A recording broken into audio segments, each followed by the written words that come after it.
Assalamualaikum warahmatullahi wabarakatuh. Berjumpa kembali bersama kami di Rafiki TV. Bagaimana kabar kalian? Semoga kalian semua selalu dalam keadaan sehat walafiat dan semoga kalian semua selalu dalam lindungan Allah Subhanahu wa taala. Amin amin ya rabbal alamin. Baik, pada kesempatan kali ini seperti biasa saya akan mereaksi sebuah video yang sangat menarik sekali, yaitu heboh BBM Malaysia naik warganya ngamuk, Indonesia justru tetap stabil. Saya akan mereaksi video tersebut dari channel On Cam. Bagaimana video selengkapnya? Biar tidak panjang lebar, mari kita mulai videonya dari sekarang.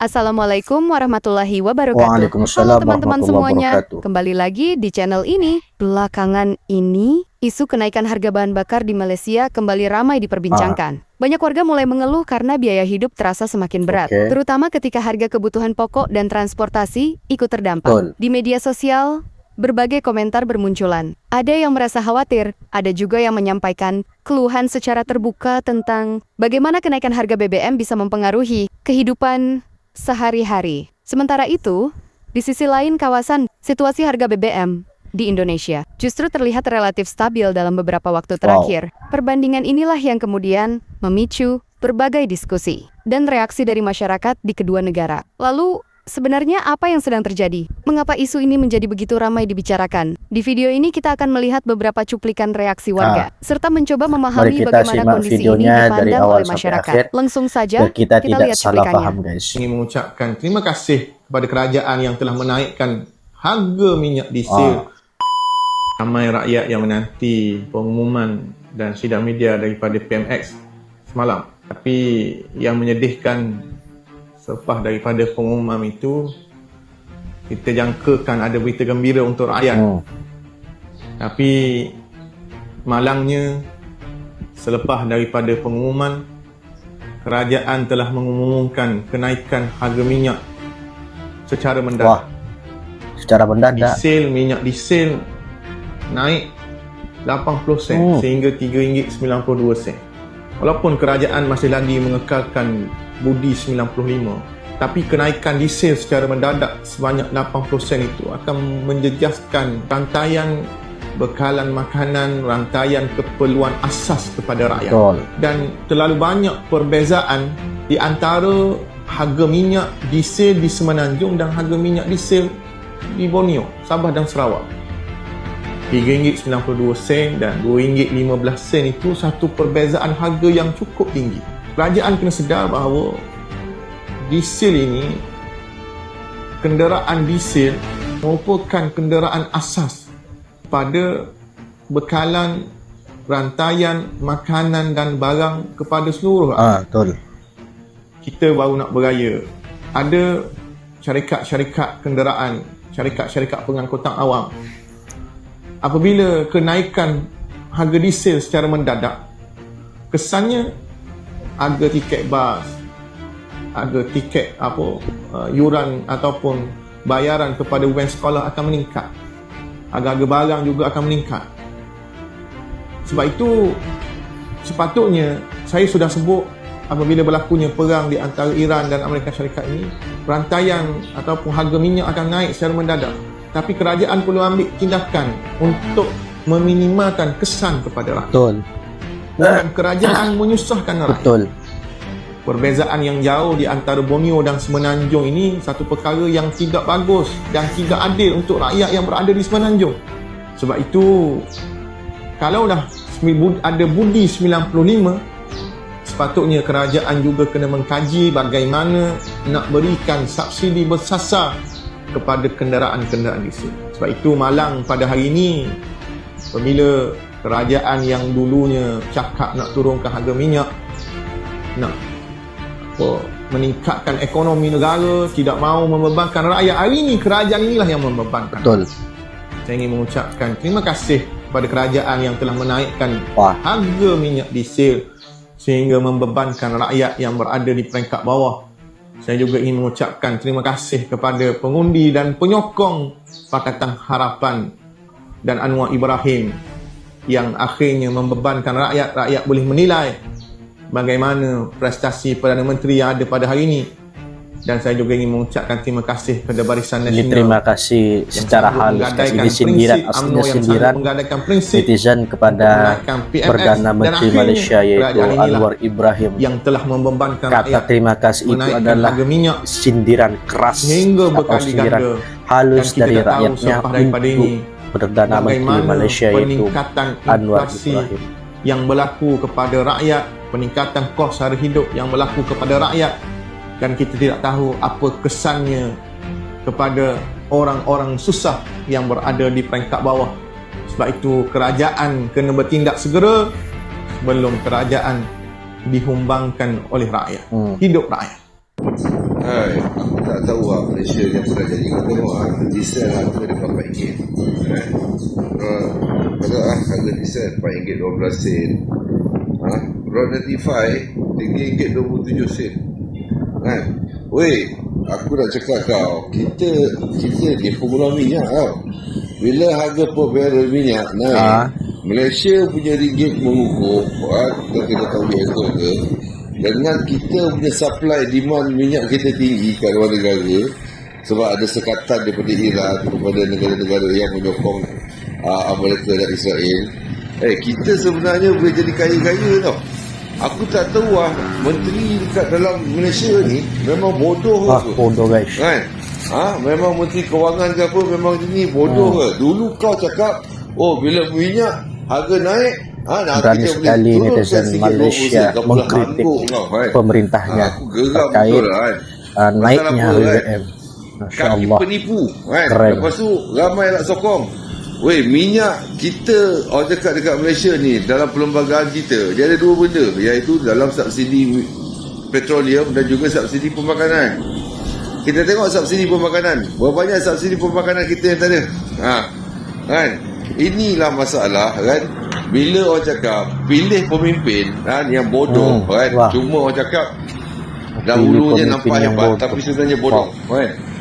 Aku cakap tu terang lah. Tak pernah harga minyak spike macam ni tau kan. Orang berniaga aku rasa ramai yang gulung tikar. Kena lah yang bawa food panda, bukannya semua ada lesen. Kena pula yang apa-apa lalamu kan. Lepas tu kau janji dekat Grab kan. Kau janji kat Grab okey lah. Kau janji okey kan, apa ni nak naik harga Grab, lalamu pun tak ada kan. Baik kau berhentilah. Aku cakap orang dah makin meluat dah kan. Bulan-bulan engkau pula suruh orang berjimat cermat. Bangang kan, aku nak beritahu kau kan. Engkau kalau tak reti nak kerja kan, baik kau berhenti. Orang pun dah menyampah lah kan. Pasal apa kan, kau sembang bilion-bilion kan, abuk pun tak ada kan. Kau lepas tu seorang Perdana Menteri bagi fitnah dekat perbankan, ambil duit dana judi. Kau Perdana Menteri bagi statement macam orang budak kena ketum kan. Aku baik berhenti je lah. Aku cakap betul lah. Aku cakap baik berhenti kan? Betul. Dengan harga minyak macam ni, kita yang kaya tau. Bila harga minyak per barrel mengikut brand, kita yang kaya pasal kita pengeluar minyak. Ini bila minyak macam kita ni pula negara yang bukan pengeluar minyak. Awak ada bullshit lah. Aku cakap betul lah. Aku tak faham lah. Kenapa aku cakap kerajaan ni terlampau bodoh sangat. Kenapa kerajaan ni kan mengambil orang cakap menangguk di air keruh dalam kesulitan rakyat. Kau sulitkan rakyat lagi dengan benda-benda macam ni. Betul. Ini aku cakap memang motherfuck lah. Geram aku kan. Kau nak ban kau ban lah. Pasti akan bertempat kepada yang lain guys. Hak kita kalau sudah BBM itu naik akan bertempat kepada yang lain, baik sembako dan sebagainya. Kau ingat semua orang berniaga ni kan, yang pakai diesel ni kira semua orang kaya ke kan? Betul. Ada yang sampai 3 tahun tak buat puspakom tau kan, pasal apa, tak mampu nak bayar harga cukai jalan 800 setahun. Lepas tu nak bayar insurans yang agak tinggi untuk 4x4 kan. Kau tak boleh bantu rakyat ke? Yang kau bantu siapa? Kau bantu BlackRock, kau bantu Perancis bagi RE, kau bantu Indonesia, kau bagi 5,000 hektar, itu kau bantu kan. Oi, aku cakap Perdana kau, Menteri better you step Malaysia down, kan? Anwar Before you, Ibrahim pasal apa? harus Aku boleh kata lah, kau step wajib down atau buka mendengar orang tak pilih keluhan kau pada next netizen election. atau keluhan Ke dalam kau, rakyatnya kan? sendiri Aku cakap tu serang, terkait kan? kebijakan Pasal apa, kan? naiknya Satu BBM di persatu Malaysia. dikupas oleh orang, kan? Kau menggunakan proksi-proksi kau, kan? Untuk kau jadi kaya-kaya. Tak pernah, kan? Orang cakap pemimpin yang dah masuk penjara bertahun-tahun boleh jadi antara pemimpin terkaya dunia dengan aset keseluruhan 11.3 juta ringgit. Kan? Nelson Mandela berpuluh tahun duduk penjara, keluar aset tak ada. Kan? Inilah dia kerajaan, kan? Kalau boleh kau kutip yang apa ada kat rakyat ni, kan? Macam Haji Bandaraya.